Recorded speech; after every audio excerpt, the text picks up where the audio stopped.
tell them what to do.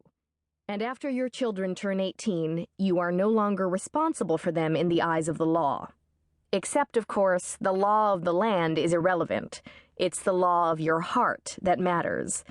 The law might think differently, but your children are yours forever. Your responsibility until, at last, you are theirs. This book is about the perils and joys of trying to be a decent mother in a world intent on making you feel like a bad one. Because it is about me and my experience of motherhood, it is necessarily about the luckiest things that have ever happened to me, my 4 children, and my husband, and thus it seems only fitting that I tell the story in 18 chapters. It also seems fitting that I hesitate a moment before telling my story, our story, to consider the question of whether it is appropriate to write about my children at all. Would a good mother keep her own counsel, button her lip?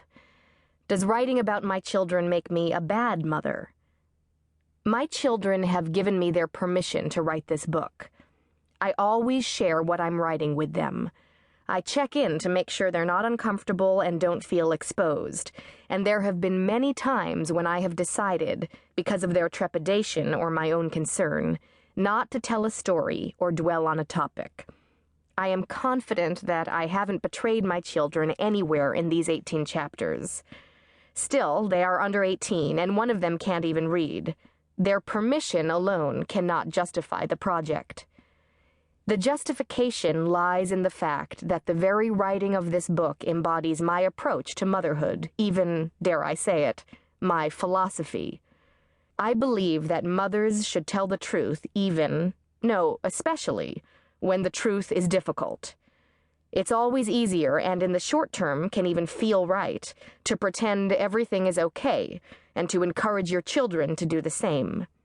But concealment leads to shame. And of all hurts, shame is the most painful. Only if you name a problem, confront it head-on, drag it into the light, does it become surmountable.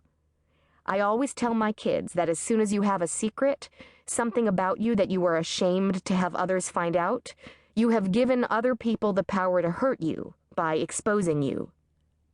One of the darkest, deepest shames so many of us mothers feel nowadays is our fear that we are bad mothers, that we are failing our children and falling far short of our own ideals. In these 18 chapters, I explore that fear. I turn over those rocks and expose the spidery places beneath. By presenting a faithful and honest record of my experience as a mother, I hope to show both my readers and my children how truth can redeem even what you fear might be the gravest of sins. As I write this, Sophie is 13 years old, Zeke just turned 11, Rosie is 7, and Abraham, whom we most often call Abby, is just 5. 36 altogether, a multiple of 18. My luck, my loves, my chai. Chapter 1. Bad Mother. I busted my first bad mother in the spring of 1994 on a Muni train in San Francisco. She was sitting on the edge of her seat, her young daughter standing between her knees. She had 2 barrettes clamped between her lips and a hair elastic stretched around the fingers of one hand.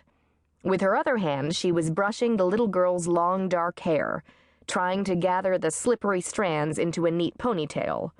It was not going well. She would smooth one side and then lose her grip on the other, or gather up the hair in the front only to watch the hairs at the nape of the girl's neck slide free. The ride was rough, the Muni car bucking and jerking along, causing the little girl periodically to lose her footing. When the driver took a turn too sharply, the little girl stumbled forward, her sudden motion causing her mother once again to lose hold of the ponytail. With a frustrated click of her tongue, the mother yanked a handful of the girl's hair hard and hissed, "Stand still!" That's when, indignant, confident that someday when it was my turn to brush my own daughter's hair I would never be so abusive, I leaned forward in my seat, caught the woman's eye, and said in a voice loud enough for everyone in the train car to hear, "Lady, we're all watching you." We are always watching. The Bad Mother Police Force.